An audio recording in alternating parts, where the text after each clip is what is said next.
Hi there, this is Dale for U.TV, and we're doing a review of the ARES Dragunov SVDS, literally Dragunov with folding stock. Now, having previously owned an A&K Dragunov with a solid one, we're going to make a lot of comparisons to it.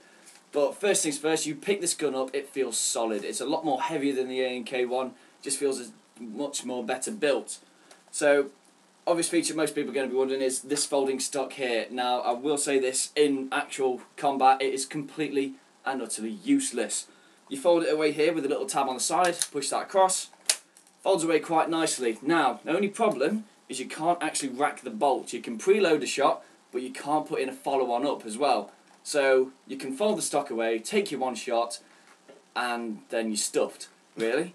So if we have a gander here, there's the tab on the bottom here, you press that to release it, back it goes, and you've got your normal rifle again.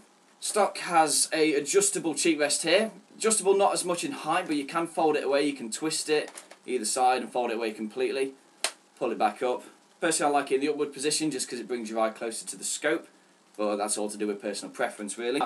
In terms of the bolt, compared to the old A&K one, this is a lot smoother. When we originally got it, it had a bit of a grainy feel to it, but now that it's got good some wear and tear into it, it is really smooth, it is really nice action.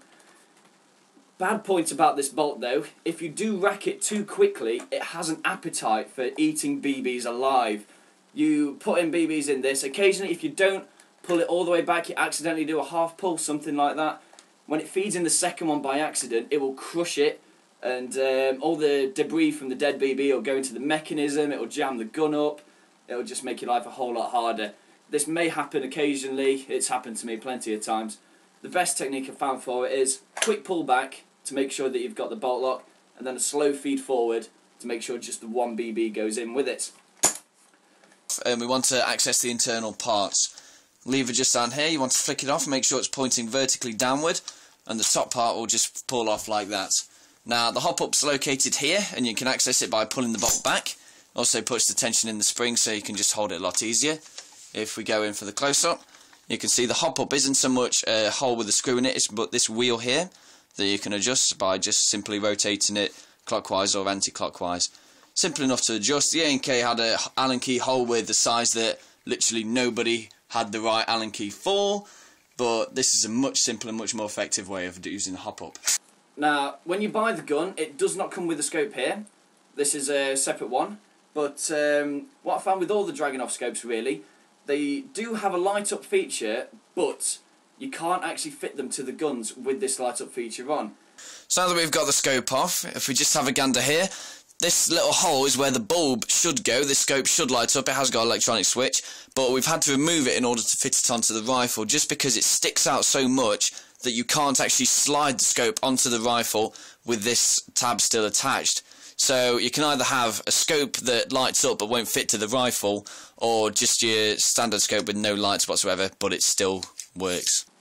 In terms of actual field performance, when you take this out, it is so much better than the A&K Dragunov. It's just so much more accurate. With the A&K, at exactly the same distance, you can pick off targets quite easily, but with this one, on exactly the same range, you can pick off which specific body part you want to hit them with. So you can put more accurate fire down for less power. Because it's got a 200 round magazine, you will never need to carry another mag with you. 200 rounds. Frankly, if you manage to get through 200 rounds in a single game, you need to change your playstyle as opposed to your rifle, just because 200 rounds is more than enough for the day, let alone a couple of games. When this rifle originally came in the box, it had two springs. It had a M95 already installed in it, but it already comes with an M120 spring already in the box.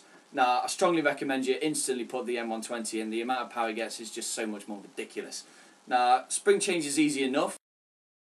When the gun comes in the box, it has two springs. It has an M95 already installed, and it has an M120. This currently has the M120 in it.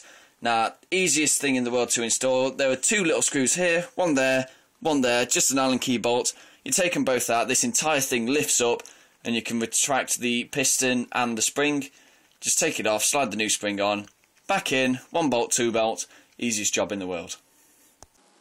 So in summary for this rifle, if you're a first time buyer, if you may be wanting to dabble into the art of sniping, maybe you just don't have that much money to play around with and you want a good solid gun, this is an excellent place to start. For the amount of money it's going to cost you, it's going to be reliable, it's a really accurate rifle for what it is, 200 round magazine, you're never going to go wrong with that many amount of bullets. You're not going to have to invest in a rig to carry around extra clips. Aside from the feeding issue, where it'll crush the occasional BB if you're a bit heavy-handed with the bolt, other than that, this is a solid piece of kit. If you're wanting to get into sniping, if you want it just because it looks amazing, which it really does, just invest in this rifle. It is a good piece of kit. This has been Dale for U.TV.